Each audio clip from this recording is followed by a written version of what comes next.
Rising artist Jack Kays can play 9 instruments. He writes all of his own music and came roaring out of the gates in 2020 with the song Morbid Mind. It racked up millions of streams, went viral on TikTok, and he released his debut album Mixed Emotions last year, which tackles subjects that a lot of people could relate to: addiction, loneliness, mental health, and redemption. His song Sideways is having a moment with radio airplay and sees him teaming up with Travis Barker, who he also collaborated with for his latest EP, My Favorite Nightmares. I caught up with Jack recently to talk about his friendship with Travis, how he turned his troubles in high school into creative art, and his outlook on music. Long road stare at me. Jack Kays grew up in Montgomery, Ohio, just outside of Cincinnati, and spent his formative years there until graduating high school. Jack grew up in a musical household, taking piano lessons when he was a youth, but it was his dad and his uncle who really inspired his love of music. My uncle is in a band he's in a few bands in Minnesota, and my dad's in a few bands in Cincinnati. So I've been setting up gigs my entire life. I've been playing on small stages my whole life.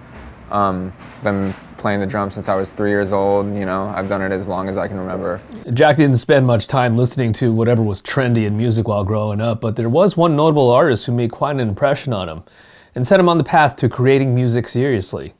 Well, you know, there's a couple artists that I saw, and it wasn't necessarily sonically anything that they were doing, but there was some people that I saw that I was like, oh, like, I see myself doing that. You know what I mean? I think the first person for that was Tyler Joseph from 21 Pilots. He was really emotional.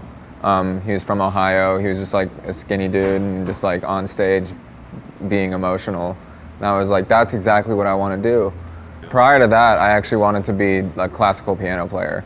I was really into like old time piano, so it was a big change for me. High school proved to be a challenge for Jack, and it was during this time that he would channel that volatility of his emotions into music. I was a pretty troubled teenager, so I had a lot of issues with my father. I wasn't really good in school. I didn't get good grades. I would get in trouble a lot. I don't know if I could credit it to one single thing. It's just like, you know, the path that I was meant to be on, you know? It was that perspective and approach which would help Jack tap into the feelings and emotions that would resonate with a broad audience, especially during the early days of the pandemic. When I write music, I feel like I'm not even writing it. I feel like it's just like already there and I'm just grasping it, you know what I mean?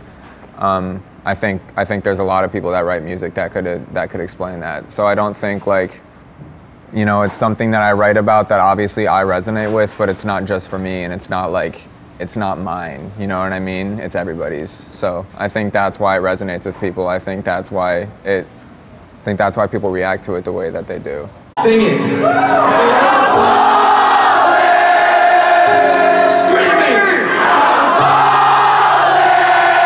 Jack's growing fan base includes a very familiar name in Travis Barker, who he teamed up with for 4 songs on his latest EP, My Favorite Nightmares. 4 tracks, all acoustic, and something that just happened spontaneously when Travis reached out to Jack.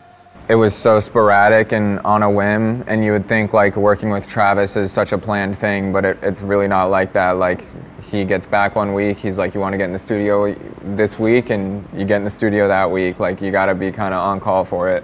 Dude, I record in my bedroom. Like, I do everything in my bedroom. I write and record in my bedroom. So that being in Travis's studio, the however many days I've been there, like, that's the first and the only time that I've ever been in like a real recording studio. It's different. I prefer recording in my bedroom over a vocal booth. I think I get to be a certain kind of emotional that way, but like at the end of the day, the sound quality that you get from like recording in a booth and doing that so professionally, like it just like, it's sonically, it's so incredible, but like it can be kind of high pressure, especially when, you know, like Travis is one of my idols, you know, and not even him, just like he's not the only one that's an idol in the room. There's a guitar player from one of my favorite bands that's engineering the session, like one of the best songwriters right now, he's also in the session. Like, it was just like, I felt the pressure, you know what I mean? But I think I came in hot. You sure did. How did you handle that pressure? How do you handle pressure in general? I wrote the songs in the bathroom. I stepped out of the recording booth. I wrote the songs in the bathroom. Came back in, laid the verse down, smoked, wrote the song in the bathroom. Like, I did not write songs around people. And when the opportunity arises where you get to work with someone as respected and experienced as Travis Barker, Jack says there's something that you definitely take away from that experience, and it's bigger than music. Self-care. I love self-care, and I was like starting my journey of sobriety when I first met Travis. So I was starting to get kind of into replacing bad habits with good habits, and Travis is the king of self-care. You know, he carries a duffel bag just full of multivitamins.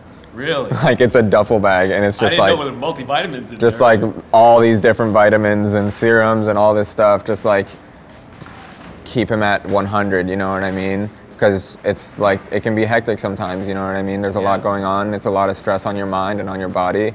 And I want to be able to do this for the rest of my life. I have a message that I want to be heard, and I'm not going to let my health stop me. So I think I took that away from Travis for sure. To be stuck in the middle of the ending. You guys are fucking amazing. Thank you guys so much. Thank you all so much. I love you, my friend. There's more new music on the horizon from Jack Kays in 2022. In fact, he plans to record them in the desert because he says that's where they're supposed to be.